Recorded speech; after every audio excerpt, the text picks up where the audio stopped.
Okay, so let's continue. We have y to be equal to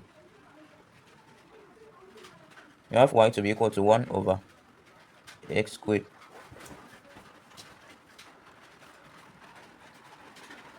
Then which is also equal to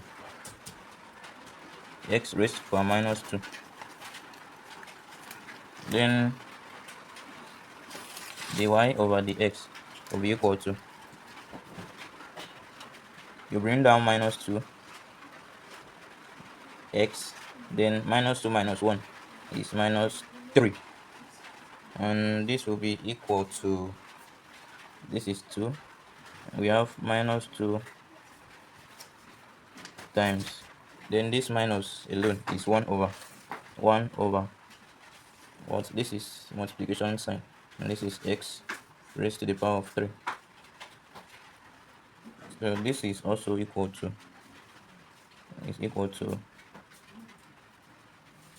minus 2 all over x cube.